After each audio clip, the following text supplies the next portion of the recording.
Sembunyikan Harun Masiku, Hasto PDIP dituntut 7 tahun penjara dan denda 600 juta rupiah. Dengan perkara ini, kami, penuntut umum dalam perkara ini menuntut supaya Majelis Hakim Pengadilan Tindak Pidana Korupsi pada Pengadilan Negeri Jakarta Pusat yang memeriksa dan mengadili perkara ini memutuskan: 1.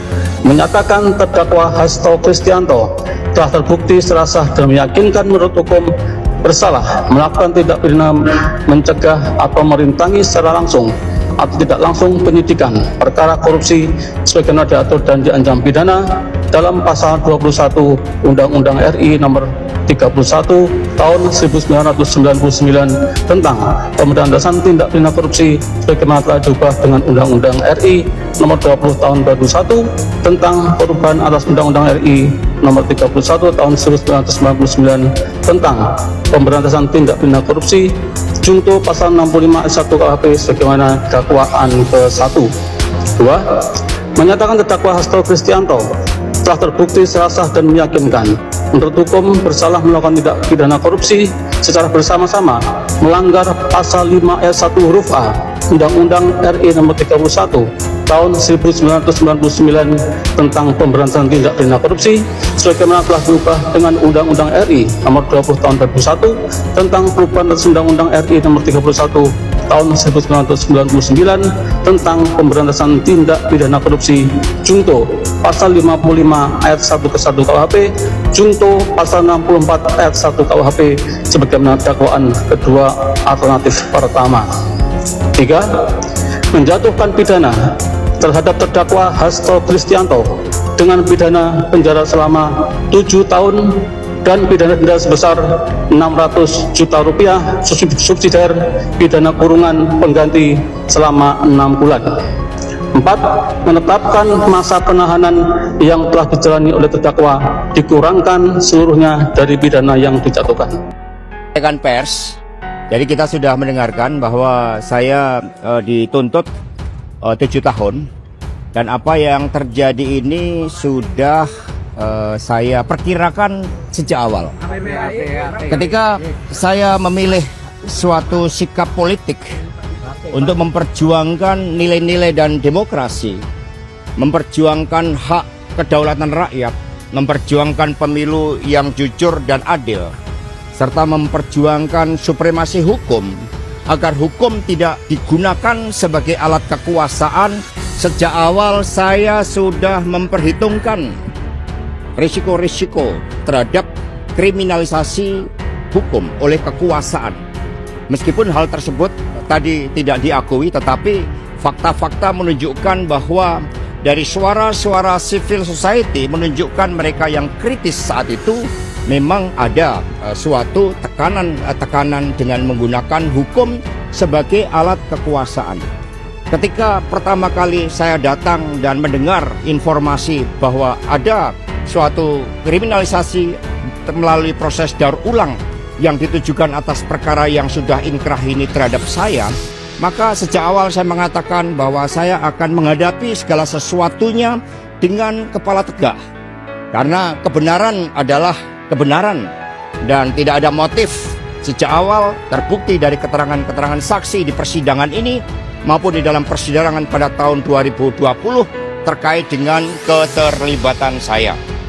Kejanggalan dalam perkara hukum Hasto Kristianto, Sekjen PDI Perjuangan. Yang pertama, berkaitan dengan pokok perkara pada kasus ini. Sejatinya perkara ini sudah inkrah pada tahun 2020 dengan putusan yang pertama nomor 18/Pitsus/TPK/2020/PN Jakarta Pusat dengan terdakwa atas nama Saiful Bahri. Dan yang kedua dalam putusan nomor 28/Pitsus/TPK/2020/PN Jakarta Pusat dengan terdakwa atas nama Wahyu Setiawan. Kemudian, dalam fakta persidangan kedua putusan tersebut tidak ada fakta mengenai adanya dana talangan dan bahwa kedua putusan tersebut telah menunjukkan bahwa dana tersebut sepenuhnya berasal dari Harun Masiku dan bukan berasal dari Sekjen PDI Perjuangan. Kalau kita lihat dari sini, maka tidak ada keterlibatan Hasto Kristianto atau Sekjen PDI Perjuangan dalam kasus penyuapan Harun Masiku. Dan yang kedua, apabila kita lihat secara kedudukan, maka sejatinya jabatan Hasto Kristianto sebagai Sekretaris Jenderal Partai Demokrasi Indonesia Perjuangan menunjukkan bahwa beliau bukanlah seorang pejabat publik atau negara. Yang kedua, bahwa dalam kasus ini tidak ada kerugian negara yang terjadi. Di sisi lain, tuduhan suap yang sebesar 600 juta atau 400 juta sejatinya kurang dari nilai minimal yang diatur dalam pasal 11 huruf B Undang-Undang KPK yang menjadi persyaratan agar suatu perkara dapat ditangani oleh KPK. Yang mana dalam pasal tersebut disyaratkan bahwa nilai kerugian harus mencapai 1 miliar. Lalu, ketiga fakta tersebut kemudian menunjukkan bahwa seharusnya KPK bukanlah sebagai lembaga yang berwenang untuk menangani perkara ini berdasarkan ketentuan Undang-Undang KPK itu sendiri. Saya datang sebetulnya untuk mendengarkan tuntutan bebas, bukan 7 tahun.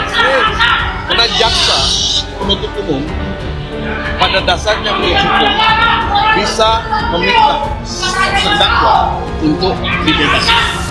Karena tidak ada alat bukti yang cukup untuk menghukum saudara Hasto Kristianto. 2 hal. 1, obstruction of justice. 2, tindak pidana suap. Nah, kita mendengarkan dengan teliti dan seksama bahwa uraian mengenai obstruction of justice itu sama sekali tidak punya dasar yang kuat. Tidak ada bukti-bukti yang kuat. Sehingga ini seperti omong-omong yang dilakukan oleh jaksa penuntut umum tanpa mempertimbangkan bukti-bukti yang ada. Dan saya mendengar dari teman-teman kuasa hukum yang lain bahwa semua itu sudah dibantah dan semua itu juga seperti sebuah rekayasa. Nah, kemudian suap ini kan seperti menegakkan benang basah. Ini perkara tahun 2019. Perkara ini kan sudah selesai. Hasto sama sekali tidak terlibat sama sekali dalam suap. Nah, ini yang saya sebut menegakkan benang basah. Tidak ada bukti yang bisa dijadikan sebagai alasan untuk menghukum Hasto. Nah, mudah-mudahan ya majelis hakim bisa mengkoreksi hal ini dalam putusannya. Karena saya tetap punya pengharapan bahwa pengadilan adalah tempat untuk mendapatkan keadilan. Angka 7 tahun itu angka yang sangat tinggi, tidak pantas dan tidak ada dasarnya sama sekali untuk dituntut pada saudara Hasto Kristianto.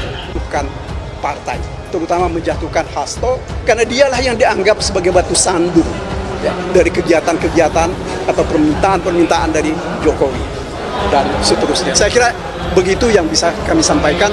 Nanti lengkapnya ini akan masuk di dalam pembelaan kami. Mudah-mudahan minggu depan kita bisa sampaikan lebih terang. Terima kasih atas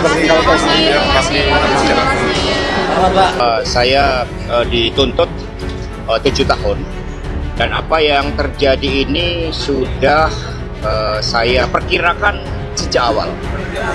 Ketika saya memilih suatu sikap politik untuk memperjuangkan nilai-nilai dan demokrasi, memperjuangkan hak kedaulatan rakyat, memperjuangkan pemilu yang jujur dan adil, serta memperjuangkan supremasi hukum agar hukum tidak digunakan sebagai alat kekuasaan.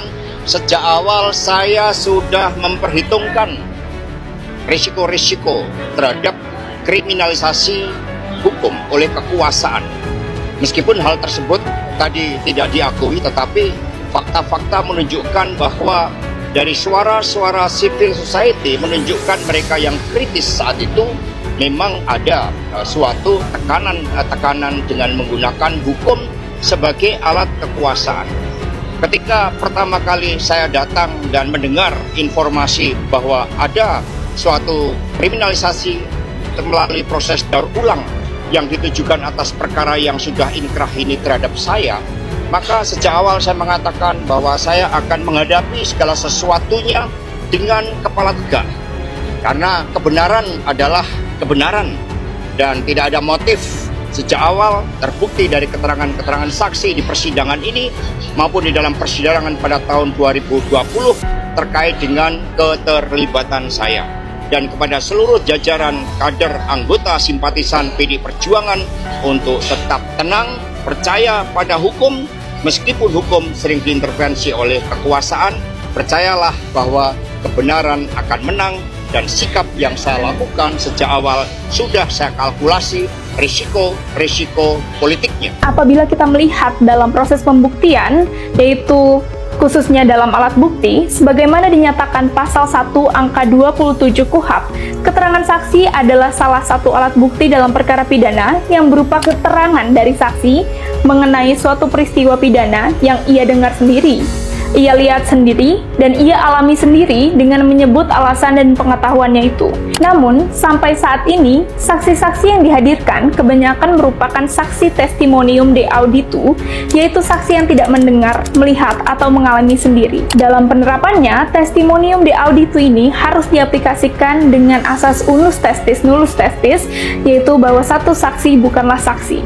Di mana testimonium de auditu berdasarkan jurisprudensi putusan MA nomor 818-K/SIP/1983 tanggal 13 Agustus 1984, penerapannya adalah sebagai alat bukti untuk melengkapi batas minimal yang diberikan terhadap seorang saksi. Di sisi lain, keberlakuan asas unus testis nullus testis juga mensyaratkan adanya keterkaitan antara satu pernyataan saksi dengan saksi lainnya. Namun, bahkan berdasarkan keterangan saksi testimonium de auditu yang dihadirkan di persidangan, yaitu diantaranya adalah penyidik Rosa, yang menyatakan bahwa ia dihalangi oleh seseorang ketika melakukan penyidikan di PT IKA, namun ia tidak melihat ataupun mendengar bahwa orang tersebut bertindak atas perintah dari Sekjen PD Perjuangan. Di sisi lain, apabila kualifikasinya memang merupakan saksi testimonium de auditu, ia harus mendengar sendiri dari orang tersebut bahwa ia diperintah oleh Sekjen PD Perjuangan, yang mana hal ini sama sekali tidak ada dalam kesaksian Rosa sebagai penyidik. Maka yang bisa kita tangkap di sini adalah tidak ada keterlibatan Hasto Kristianto dalam penghalangan penyidikan tersebut. Yang kedua, apabila kita melihat kesaksian dari saksi Saiful Bahri, Doni Tristiqomah, Nur Hasan, Kusnadi, kesaksian dari para saksi ini menunjukkan bahwasannya tidak ada keterlibatan Hasto Kristianto dalam kasus ini. Tidak ada perintah Hasto untuk menenggelamkan HP, tidak ada dana talangan, dan lain sebagainya yang dituduhkan kepada Hasto Kristianto. Tuntutan penuntut umum hari ini adalah tuntutan yang berdasar imajinasi, asumsi, dan tuntutan penuh kebencian. Ya. Sejak awal kami sudah sampaikan, kalau perkara suap mau dibuktikan itu sangat sulit tuh. Yang pertama karena pernah disidangkan pada tahun 2020, yang kedua secara logika tidak masuk akal. Apa maksudnya? Apa masuk akal seorang sekretaris jenderal menalangi uang untuk seorang calon? Masuk akal nggak? Tidak. Tidak. Pernah ada seorang sekretaris jenderal partai nalangin duit? Nggak masuk akal secara logika. Ya. Karena kesulitan untuk membuktikan perkara suap, maka masuk pasal 21. Perintangan penyidikan katanya. Ya. Kalau kita mau lihat perintangan penyidikan apa, kita ini hari ini tegak, ya. Itu karena penyidikannya jalan. Itu karena apa? Berkasnya sampai ke pengadilan. Itu karena apa? Karena persidangannya sukses, lancar kan? Pertanyaannya ke ibu bapak, yang mana merintangi persidangan? Ada. Yang mana yang merintangi penuntutan? Tidak ada. Apalagi yang mana merintangi penyidikan? Ya. Jadi pesan tuntutan oleh penuntut umum hari ini jelas. 1. Penuntut umum minta majelis hakim untuk mengenyampingkan semua fakta-fakta persidangan. Penuntut umum minta kepada masyarakat tutup mata dengan fakta-fakta persidangan.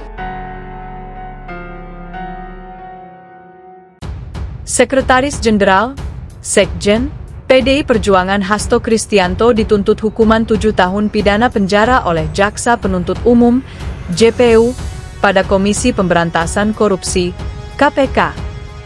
Jaksa meyakini Hasto Kristianto terbukti bersalah melakukan suap dan perintangan penyidikan yang melibatkan mantan caleg PDIP Harun Masiku. Terdakwa Hasto Kristianto telah terbukti dan meyakinkan menurut hukum bersalah melakukan tindak pidana mencegah atau merintangi secara langsung atau tidak langsung penyidikan dan terbukti secara bersama-sama melakukan tindak pidana korupsi, kata Jaksa KPK Wawan Yunarwanto membacakan surat tuntutan di Pengadilan Tindak Pidana Korupsi, Tipikor, pada Pengadilan Negeri Jakarta Pusat, Kamis 3 Juli. Menjatuhkan pidana terhadap terdakwa Hasto Kristianto dengan pidana penjara selama 7 tahun dan pidana denda sebesar Rp600 juta subsidiar pidana kurungan pengganti selama 6 bulan, sambungnya. Jaksa meyakini, Hasto Kristianto merintangi penyidikan kasus suap proses pergantian antar waktu, PAW, anggota DPR RI yang melibatkan Harun Masiku. Hasto merintangi KPK yang ingin menangkap Harun Masiku, sehingga mengakibatkan buron sampai saat ini. Hasto melalui Nur Hasan memerintahkan Harun Masiku untuk merendam telepon genggamnya ke dalam air, setelah KPK melakukan tangkap tangan kepada Komisioner KPU RI 2017 hingga 2022 Wahyu Setiawan. Hasto juga memerintahkan staf pribadinya, Kusnadi, untuk menenggelamkan telepon genggam sebagai antisipasi upaya paksa oleh penyidik KPK. Upaya penangkapan terhadap Harun Masiku itu dilakukan setelah adanya dugaan suap pengurusan pergantian antar waktu, PAW, anggota DPR RI 2019 hingga 2024. Selain itu, Hasto juga diyakini memberikan uang senilai $57.350 Singapura atau setara Rp600 juta untuk Komisioner KPU RI 2017 hingga 2022, Wahyu Setiawan. Hasto memberikan suap ke Wahyu Setiawan bersama-sama dengan Harun Masiku. Uang tersebut diberikan Hasto Kristianto untuk Wahyu Setiawan, agar caleg Harun Masiku bisa dilantik menjadi caleg terpilih periode 2019 hingga 2024 menggantikan Rizky Aprilia di Dapil Sumatera Selatan, Sumsel, 1. Pemberian suap kepada Wahyu Setiawan dibantu oleh mantan anggota Bawaslu RI yang juga kader PDIP, Agustiani Tio Fridelina.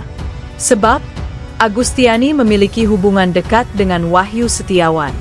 Hasto dituntut melanggar pasal 5 ayat 1, huruf A serta pasal 21 UU nomor 31 tahun 1999 tentang pemberantasan tindak pidana korupsi, sebagaimana diubah dengan UU 20 2001 tentang perubahan atas UU 31 1999 tentang pemberantasan tindak pidana korupsi Yungto pasal 65 ayat 1 KUHP.